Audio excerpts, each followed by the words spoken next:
주님이 말씀한 대로 이제는 신속히 지구 회복의 마지막 역사가 이루어질 장면이 11장부터 나오는데, 그 11장에는 하나님께서 심판하기 전에 구원할 자를 구원한 장면이 나옵니다.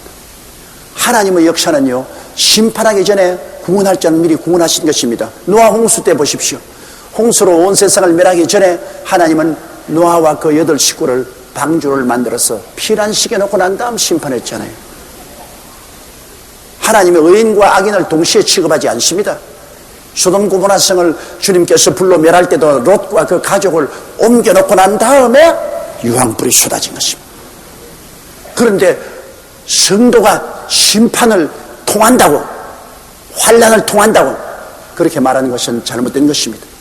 진실로 성도는 하나님 미리 다 공중에 피란시켜 놓고 이 땅에 시험을, 이 후 3년 반의 환난은 지구 최후의 환난인데, 그 환난이 있기 전에 주님께서는 유대 민족 중에 하나님이 합당하다고 정한 사람을 미리 피란시킵니다. 우리가 뒤에 보면 페트라라는 성, 지금 요르단 땅에 있는 페트라라는 성으로 주님께서 한때, 두때, 반때, 3년 반 동안 피란시킬 모습을 보여주고 있는 것입니다. 그러면 11장 보십시다. 또 내게 지팡이 같은 갈대를 주며 말하기를, 일어나 하나님의 성전과 제단과 그 안에서 경배하는 자들을 청량하라. 자, 청량의 사역이 일어나는 것입니다. 하나님의 성전에서 청량하라.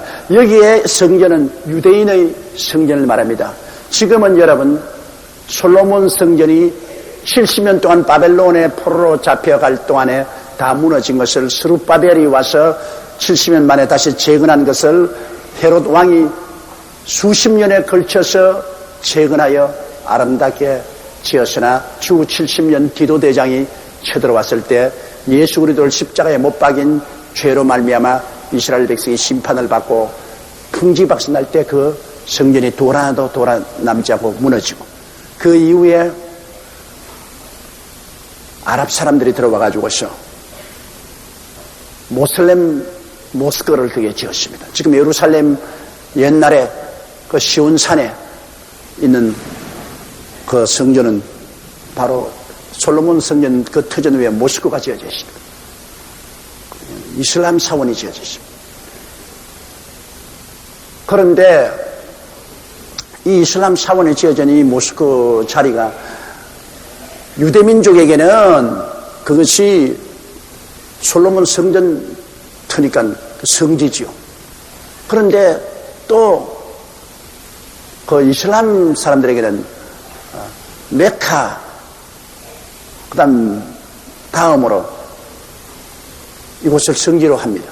그건 왜냐? 그들 말하기를 아브라함이 이삭을 거기에서 제물로 드린 것이 아니라 이스마엘을 제물로 드렸다. 자기들 조상을 제물로 드렸다. 거기에서 바로 이슬람교를 창조한 창시자가 하늘에 올라갔다가 내려왔다. 이러므로 그것이 자기들의 성지자. 이래서 그들도 그건 굉장한 성지론인 겁니다. 그러므로 그것은 그 유대민족의 성지요, 이슬람 사람들의 성지요, 우리 기독교 믿는 우리들도 우리의 믿음의 조상 아브라함의 아들 이삭이 그게 제물로 들었으므로 기독교의 성지로 됩니다. 이래서 종교적으로 굉장히 갈등이 심하기 때문에 지금 그 성전을 헐고 이스라엘 백성들이 만일 유대민족의 성전을 지으려고 하면 전쟁이 벌어집니다. 10억 아랍 민족과 이스라엘 간에 무지무지한 전쟁이 일어날 것입니다. 그러므로 지금 이스라엘 백성들은 그곳에 성전 짓는 것이 그들의 소원입니다. 그게 성전을 짓는 설계 이미 다 끝났습니다. 그리고 성전 복권을 팔아가지고서 그 성전 있는 돈도 이미 다 마련해 놓았었습니다. 그러나 정치적으로 그게 절대로 못해요. 그렇지만 여러분, 전 3년 반 동안에 우리가 보다시피 소련을 위주로 한 아랍과 그리고 서방 세계와 함께 손을 잡은 이스라엘과의 일대 전쟁이 벌어진 모습을 우리가 전 3년 반에 보았습니다. 그 전쟁을 통해서 소련과 아랍이 참패를 하고 그 참패한 결과 유럽 연방의 도움을 받아서 이스라엘은 그곳에 성전을 짓습니다. 그래서 전 3년 반 동안에 바로 시온산에서 솔로몬 성전이 복구되어 재건됩니다. 그래서 성전이 있죠. 이래서 바로 그 성전의 후 3년 반 동안에 적그리스도가 자기의 신상을 세우고 야훼 하나님을 섬기지 말고 자기가 신이다. 자기 신상을 세우고 요사이 전자기술을 통해서 그 신상에서 말을 하고 막 그렇게 하니까 그 우상을 섬기지 말라는 이스라엘의 법에 의해서 이스라엘 사람이 반발함으로 적그리스도가 나서 이스라엘 박멸운동이 나서 전무후무한 이스라엘 박멸운동이 나서 그때 이스라엘 백성들의 3분의 2가 죽임을 당합니다. 그런 그 비극이 그 성전과 더불어서 일어나게 될 것입니다. 그러므로 그 성전 안에서 갈대로 청량하라는 것은 다시 이스라엘이 그게 성전을 짓고 하나님 예배하는 이식이 벌어졌는데 그곳에서 하나님이 이 후 3년 반 동안에 어마어마한 적그리스도가 유대민 박멸운동이 일어날 때 그때 피란시킬 사람과 피란시키지 않을 사람을 미리 하나님이 분별하는 것입니다. 하나님께서 신앙이 있다고 해서 갈대로 자를 재어보서 자격이 있는 자와 자격 없는 자를 분별해서 자격이 있는 자는 페트라성으로 주님께서 독수리 날개를 통해서 기적을 통해서 옮겨서 보호해주고 자격 없는 사람은 그대로 박멸을 당하게 내버려 놓는 것입니다. 그래서 또 내게 지팡이 같은 갈대를 주며 말하기를 일어나서 하나님의 성전과 제단과 그 안에 경배하는 자들을 청량하라. 경배하는 자들이니까 야훼 하나님을 섬기는 자들입니다. 그들이 예수 그리스도를 구주로는 믿지 않지만은 야훼 하나님을 모세의 법을 따라서 도로 섬기는 신앙의 터전이 있는 사람들입니다. 그래서 그 다음 2절요. 성전 밖 마당은 청량하지 말고 그냥 두라. 이것은 이방인에게 주었은즉 저희가 거룩한 성을 42달 동안 밟으리라. 42달은 바로 3년 반입니다. 그러므로 성전 뜰 앞만 청량하고 성전 밖은 내버려 놓아라. 그러니까 적그리스도가 와서 42달 동안 짓밟게 내버리더라. 성전 안에 예배하는 사람을 청량하라. 이것은 우리에게도 굉장히 의미심장한 일입니다. 지금도 성전에서 예배하는 자를 청량하라. 그 청량해서 거기에 합당한 사람은 우리도요. 환난 전에 들려올려 갑니다. 그러나 청량해보고 합당치 못한 자는 성전 뜰을 이방인에게 내주듯이 하나님은 환난을 통하게 만들어주는 것입니다. 그럼 어떤 사람을 청량하는 예배드릴 때? 오늘 우리는 분명하죠. 청량, 저보고 조용기 목사, 너희 성도들을 청량하라. 그래서 성전 밖에 있는 사람하고 성전 안에 있는 사람을 구별하라 하면 청량줄을 제게 준다면 제가 청량을 어떻게 할까요? 제일 먼저 청량할 것은 성수주의라는가? 청량. 왜? 성수주의를 안 하면 그 무슨 말을 해도 그는 진짜라고 볼 수 없습니다. 엿새 동안이라고 이랬죠. 주님이 부활한 날 주님께서 교회에서 기다리는데 주님을 만나러 오지 않고 세상 일락을 위해서 세상 일을 위해서 나간다면 그거는 벌써 청량에 모자란 것입니다. 성수주의를 하느냐, 그 다음은요 11조 드리느냐, 그 다음 청량은 왜? 내 물질 있는 곳에 내 마음도 있다고 했는데요. 주님을 사랑하면 주님께 11조 드리게 돼 있어요. 주님을 사랑하지 않고 물질을 더 사랑하면 11조 안 드려요. 성경에 주님께서 사람이 물질과 하나님을 겸하여 섬기지 못한다. 사람이 두 주인을 섬기면 한 사람을 더 사랑하거나 한 사람을 덜 사랑하거나 아주 똑같이 사랑을 못한다. 사람이 하나님과 물질을 겸하여 섬기지 못한다. 그러므로 하나님을 사랑하는 자는 하나님께 11조를 드림으로 하나님을 먼저 사랑한다는 증거가 있어야 됩니다. 먼저 있어. 그러므로 청량하는 것은 11조 드리냐 안 드리냐 청량해 봅니다. 그 11조 안 드리면 그것은 하나님을 제일로 사랑하지 않는다는 증거가 되죠. 그럼 셋째는 무엇을 청량하느냐? 말씀과 기도를 하느냐 안 하느냐, 그걸 청량합니다. 하나님 말씀을 사랑하고 기도하기를 게을리하지 않느냐, 그 청량해버린 것입니다. 그게 세 번째 청량이죠.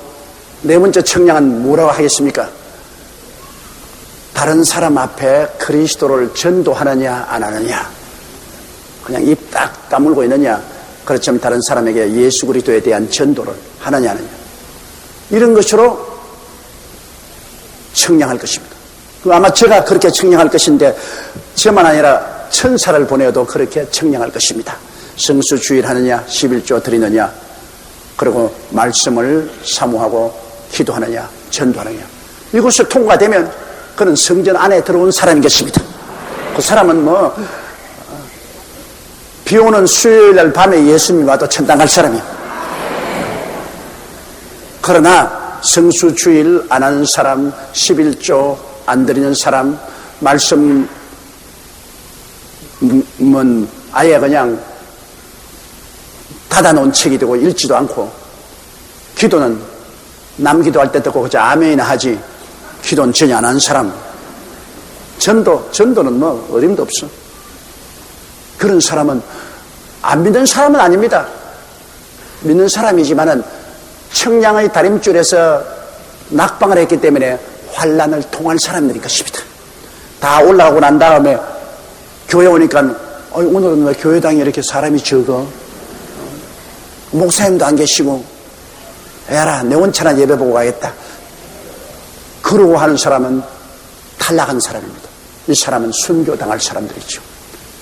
전 3년 반 동안에 적그리스도에게 순교를 당하거나 그렇지 않으면 14만 4천인의 전도를 받고 많은 시험과 환난을 통하고 난 다음에 그리스도의 보혈로 씻고 손에 종려가지를 쥐고 천당에 올라오기는 올라왔는데 보좌 위에 올라오지 못하고 보좌 밑에 있어.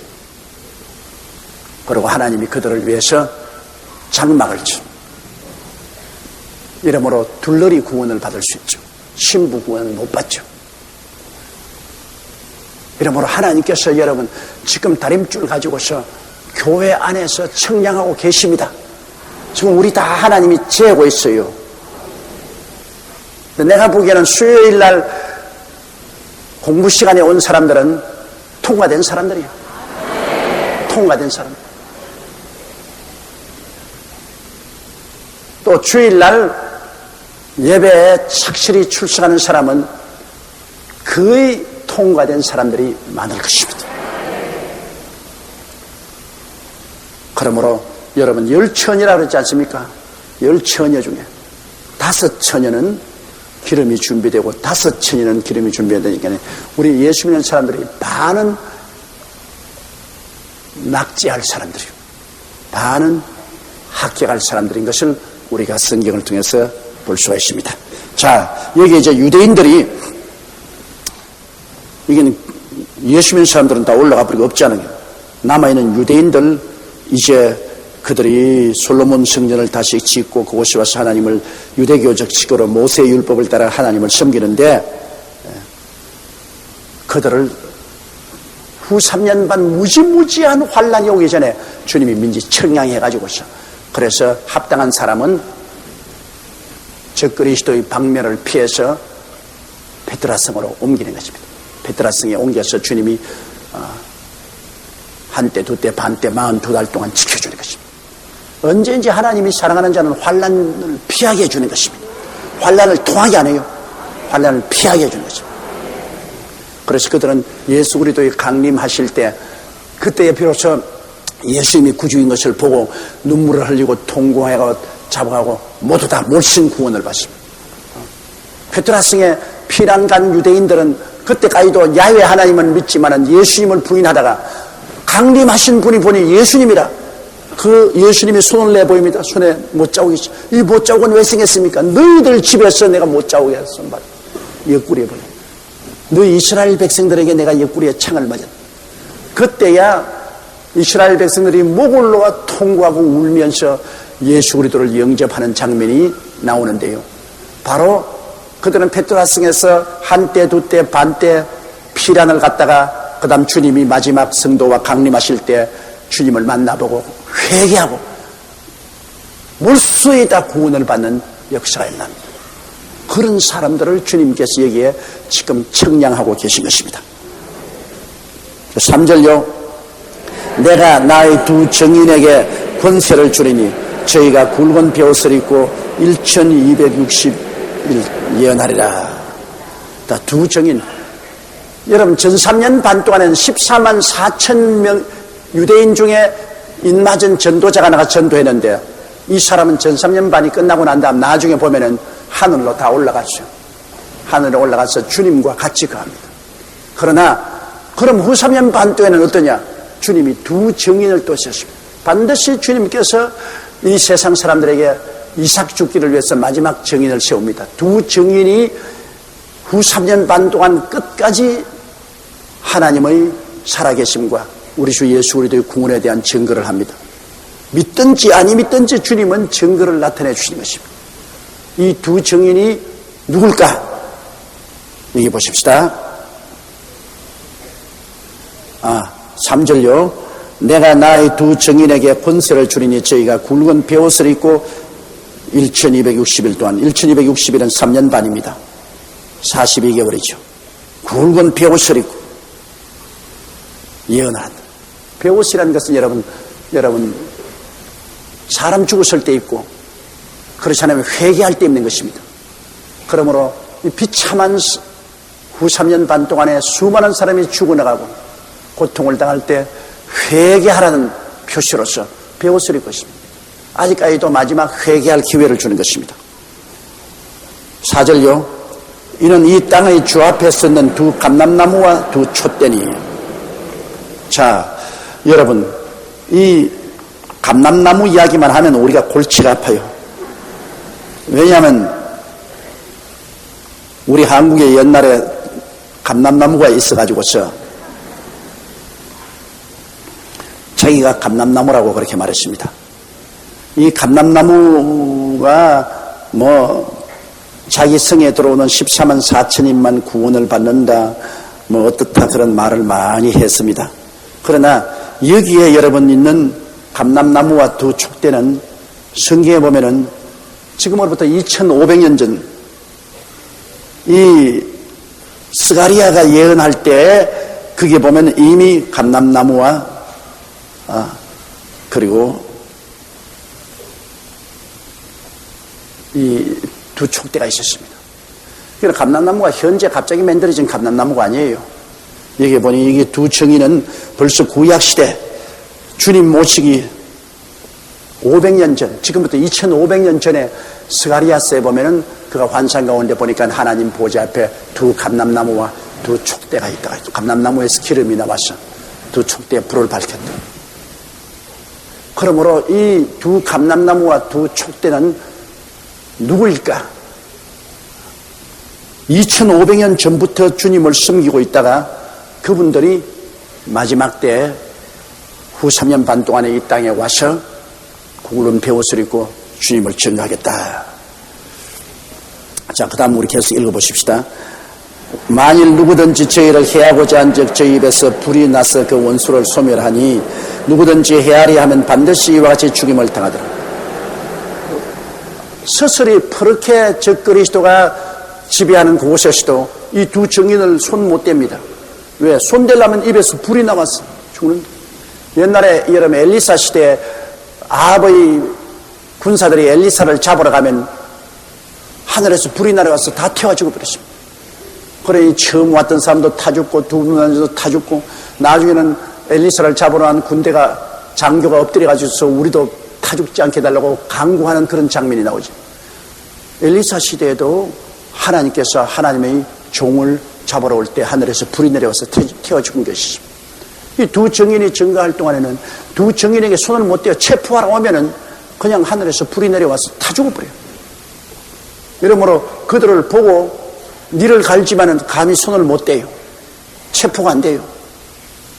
요새 정형근 의원 체포 못 하듯이 그때 그냥 저 그리스도가 아무리 체포하러 와도 체포가 안 돼요. 6절요.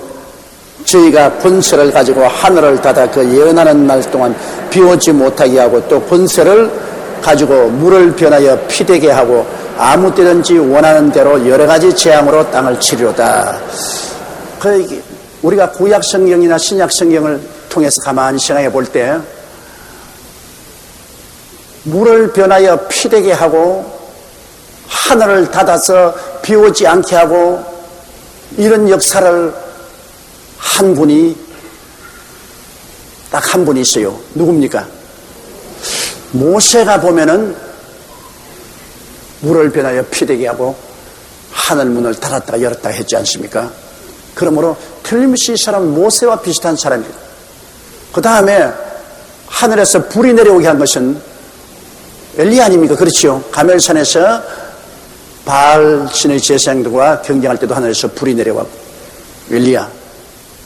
그리고 또 그를 잡으러 온 사람들에게도 불이 내려왔어. 멸하게 하는. 모세와 엘리야와 같은 사람일 것이다. 두 정의는. 모세와 엘리야는 벌써 2500년 전에 있던 사람이에요.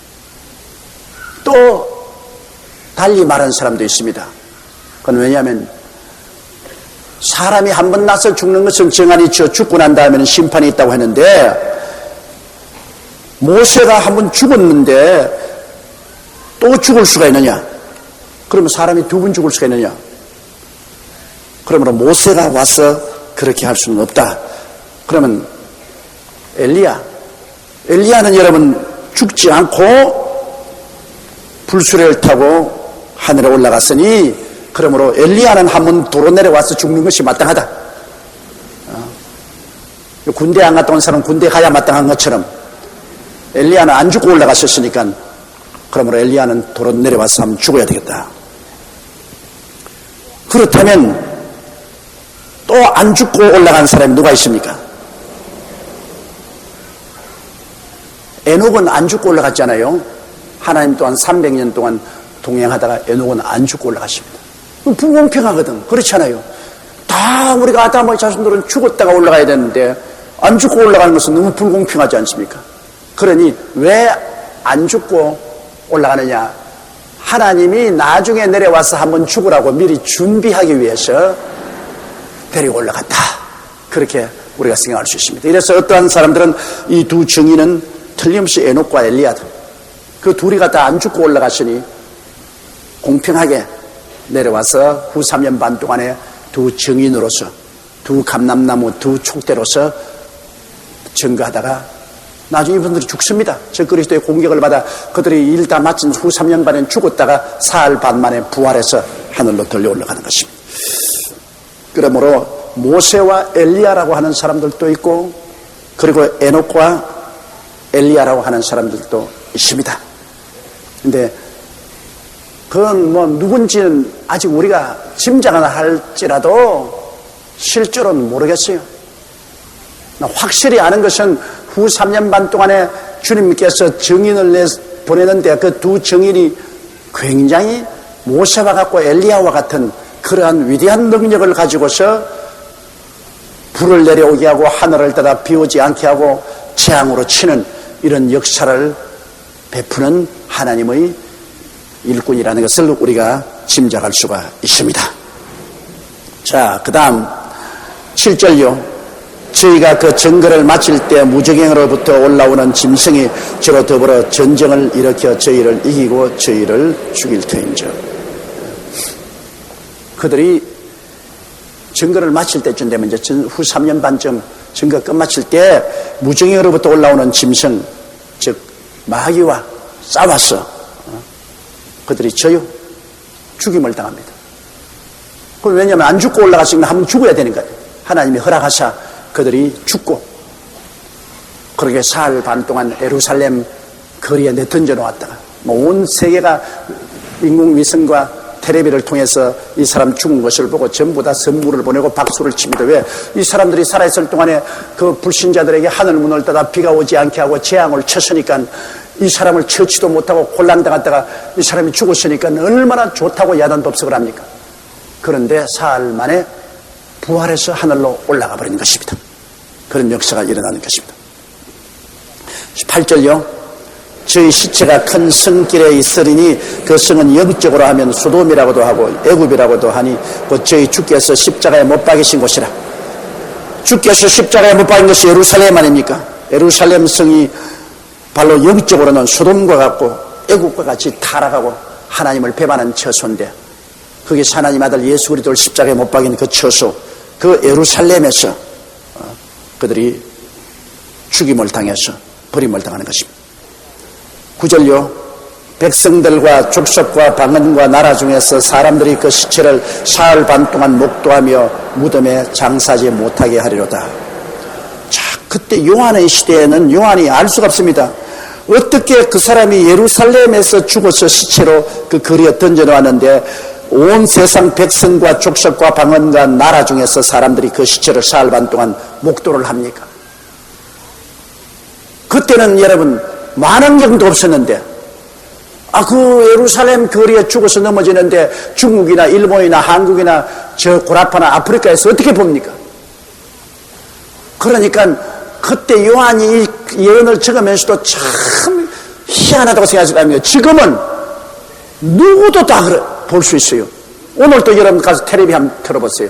온 지구상 어느 곳에 일어나는 것도 환하게 안방에서 볼 수 있지.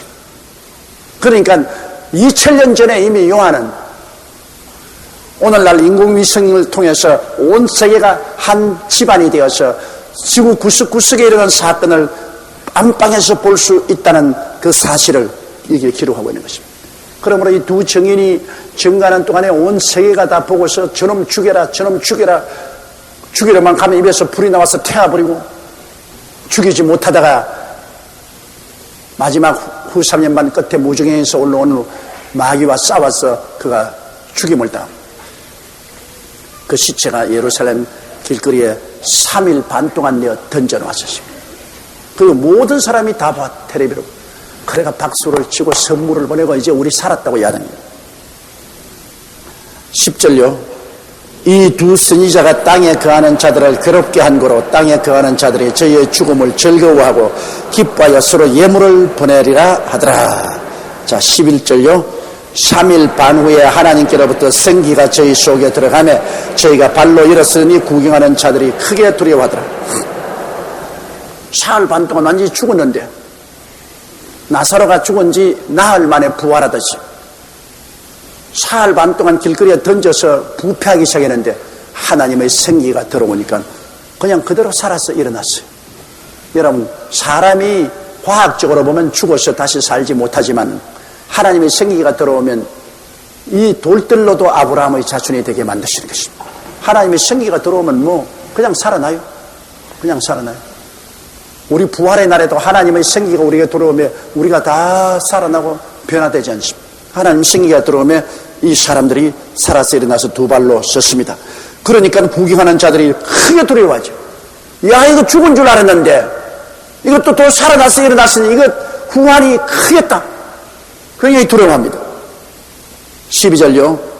하늘로부터 큰 음성이 있어 이리로 올라오라 함을 저희가 듣고 구름을 타고 하늘로 올라가니 저희 원수들도 구경하더라. 이리로 올라오라. 하늘나라 수레가 왔어요. 하늘나라 수레가 사람 눈에 보이는 구름같이 보입니다. 하늘나라 수레가 와서 그들을 태우고 하늘로 데리고 올라갔습니다. 그래서 내가 보기에는 여기에 에녹과 엘리야 아닌가 생각이 나는 것은 그들이 안 죽고 하늘로 올라갔으므로 공평하게 나중에 내려와서 죽음을 체험하고 부활해서 다시 하늘로 올라가는 그러한 역사가 일어난다고 생각하는 것입니다. 13절요. 그 시에 큰 지진이 나서 성 10분의 1이 무너지고 지진에 죽은 사람이 7천이라 그 남은 자들이 두려워하여 영광을 하늘의 하나님께 돌리더라. 비로소 예루살렘 시니까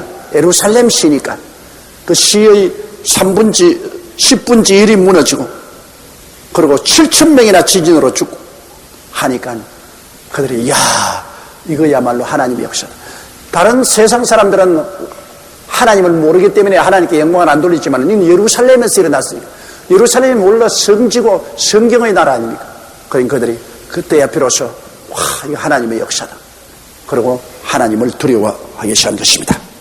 14절요. 둘째 화는 지나갔으나 보라 셋째 화가 속히 오리로다. 화가 있을지어다고 마지막 전사면반 천사가 독수리 천사가 하늘로 향해서 나는데 그 첫째 화가 유브라데 강이 마르고 2억의 중국 군대가 서방을 침략해 올 준비를 하는 그 첫째 화고, 그 다음 둘째 화가 바로 이 두 천사가, 두 증인이 증거할 동안에 하늘문을 닫고 비를 오지 않게 하는 이런 화. 그 다음 셋째 화가 이제 곧 또 다가올 것이라고 예언하고 있는 것입니다.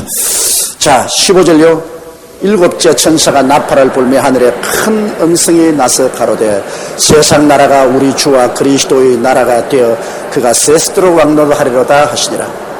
자, 일곱째 천사가 나팔을 부니까 이제 일곱째 나팔 속에서 일곱 대접이 나옵니다. 일곱 대접 심판이 3년 반 동안에 신속히 끝나고 이제는 그 결과 세상 나라가 우리 주와 그리스도의 나라가 되어 그가 세스도록 왕노릇하는 역사가 일어나기 때문에 하나님에 대한 예배와 찬양이 따라옵니다. 이제 마지막 심판의 마지막 시간이니까 하나님께 대한 예배와 찬송이 그게 나옵니다. 16절요. 하나님 앞에 자기의 보좌에 앉은 24 장로들이 엎드려 얼굴을 대고 하나님께 경배하여 가로되, 이제 세상 구속이 가까워지니까 24 장로는 구약 12지파와 신약 12사도들을 대표하는 구원받은 사람들을 대표하는 것입니다. 모든 구원받은 사람들이 하늘에서 하나님 보좌에 엎드려서 예배하고 찬미합니다. 이제는 모든 슬픔이 사라지고 그들의 원한이 다 갚아지고 이 세상이 하나님의 소유가 되기 때문인 것입니다. 그 찬양하는 찬양이 17, 18절에 기록되어 있습니다. 우리 다 읽으십시다.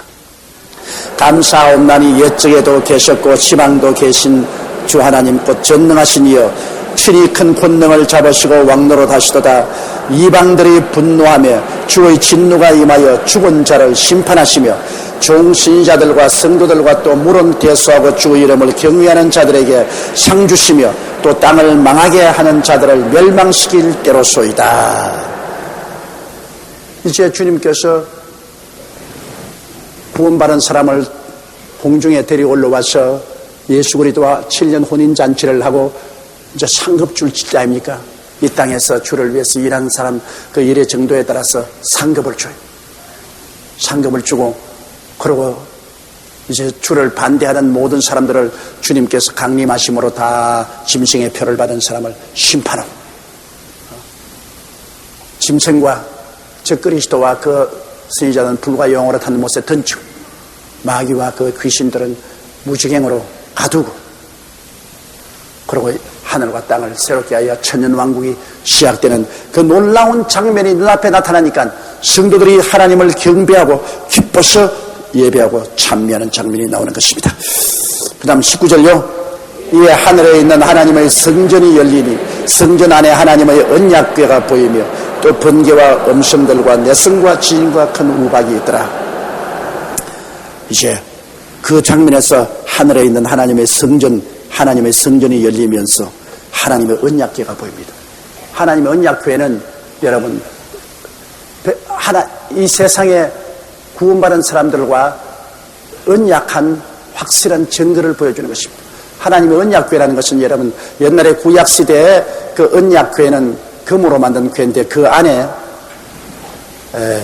이 십계명의 돌판과 항아리, 만나 담은 항아리와 그리고 아론의 상난 지팡이가 있고 그 위에 금판을 덮어서 속죄소가 있어서 거기에 피를 뿌려서 죄를 속하고 그 위에 서랍 천사들이 이렇게 날개를 펴고 있습니다. 바로 이것이 하나님의 보좌를 상징하는 것입니다. 바로 이것이 예수 그리스도를 상징하는 것입니다. 왜냐하면 여러분 이 돌판에 새긴 계명은 무엇이냐? 하나님과의 언약입니다. 구약시대는 십계명을 통해서 하나님과 언약을 맺었고 신약시대는 그것이 예수 그리스도의 십자가 보혈을 통해서 언약 맺은 하나님의 언약 계명이 돌판의 언약입니다. 그리고 만나 담은 항아리는 양식을 말합니다. 이스라엘 백성이 40년 동안 광야에서 먹었지 않습니까? 우리가 이 광야 동안에 예수님이 말씀이 우리의 양식입니다. 예수님의 말씀 양식을 말하는 것이고 그 다음에 상난 아론의 지팡이는 이건 부활을 의미하는 것입니다. 우리가 주님과 언약 맺고 주의 말씀을 먹고 나중에 부활하는 것을 말하는 것입니다. 그 언약궤가 보인다. 이것은 예수 그리스도를 통해서 언약 맺고 예수 그리스도를 통해서 그 말씀을 먹고 예수 그리스도를 통해서 부활한 이 성도들에게 약속한 하나님의 약속이 이제는 완전히 이루어질 것이다. 그 언약궤를 보여주는 것입니다. 너희 언약한 것을 이제는 실천한다. 하나님이 언약한 것을 실천한다. 구약의 이스라엘 백성들과 언약 맺은 것은 예수 그리스도가 십자가에 못 박여 죽고 부활하심으로 다 이루어졌고, 예수 그리스도를 통해서 우리에게 언약 맺은 새 하늘과 새 땅과 새 예루살렘은 이제 이루어질 때가 왔습니다. 그 언약궤를 주님께서 보여주시면서 이제는 반드시 이룬다. 그래서 하나님의 거대한 심판의 수낙비가 내릴 준비가 되었습니다. 번개와 음성들과 내성과 지진과 큰 우박이 있는 것은 거대한 홍수가 몰아칠 것을 예언하는 것입니다. 여러분, 언제나 내성 병력이 치고 난 다음 소나기가 싹 쏟아지잖아요. 그러니까 보좌에서 하나님의 언약궤가 보이고 이제 언약을 완전히 성취하기 위해서 내성 병력이 치는 것은 하나님의 거대한 심판의 수낙비가 내릴 것을 보여주는 것입니다. 그래서 요한계시록 12장에 보면은 이제 여기에서 적극적으로 사탄이 공중에서 쫓겨내려오고, 그 사탄이 적그리스도 속에 들어가서 이제 적그리스도가 짐승이 되어버립니다. 유럽 연방의 지도자인 적그리스도, 그때까지는 그래도 사람으로 있었는데 사탄이 그 속에 들어가 버립니다. 쫓겨내려온 용이. 그래서 그가 짐승이 되어버립니다. 완전히 짐승이 되고 일어나서 이스라엘 박멸 운동을 일으키는 것입니다. 12장부터 19장까지는 아주 박력이 있고 흥미진진하고 굉장한 일이 일어난 장면을 우리가 볼 수 있을 것입니다. 그러므로 다음 수요일 날에 12장을 공부하겠습니다.